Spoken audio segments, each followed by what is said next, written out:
understand? It works. As the fourth industrial revolution looms on the horizon, a new religion emerges, that of scientism. Masquerading as materialists and atheists, the prophets of this new creed cry out in the town square of the coming age of transhumanism, when man will finally become like gods. When Yuval Noah Harari published his first book, *Sapiens*, in 2014 about the history of the human species, it became a global bestseller and turned the little-known Israeli history professor into one of the most popular writers and thinkers on the planet. But when we met with Harari in Tel Aviv this summer, it wasn't our species' past that concerned him. It was our future.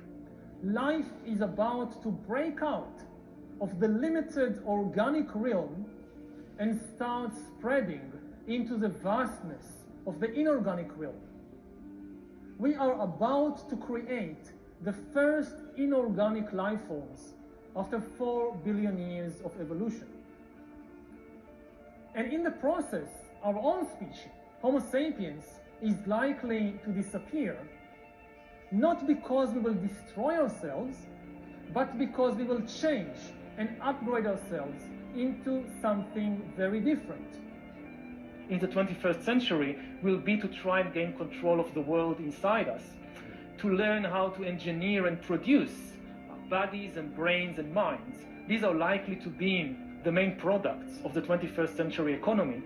In the coming decades, AI and biotechnology will give us godlike abilities to re-engineer life and even to create completely new life forms. Then the big political and economic question of the 21st century will be, what do we need humans for? Or at least, what do we need so many humans for? Do you have an answer in the book? At present, the best guess we have is keep them happy with drugs and computer games. But this doesn't sound like a very appealing future. And then the last revolution, which began about 500 years ago, and which we are still really just in the beginning of it, is the scientific revolution.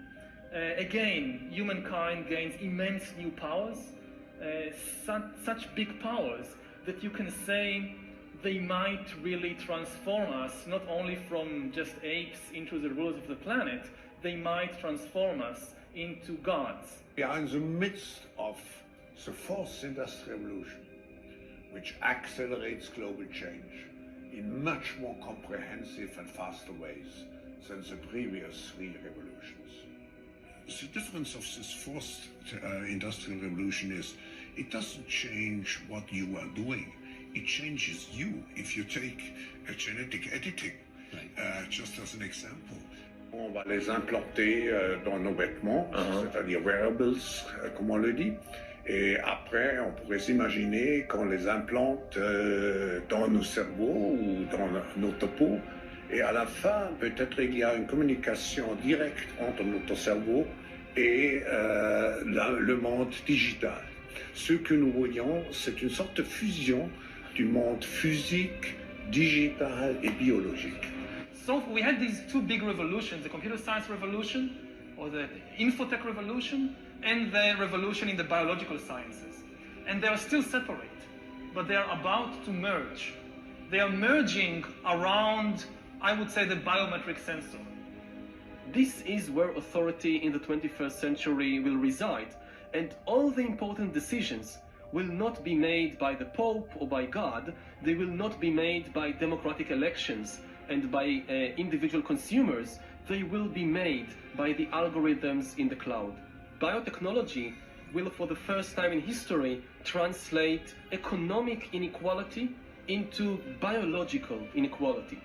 Therefore, may even push humans out of the job market and will create an immense new class, the useless class.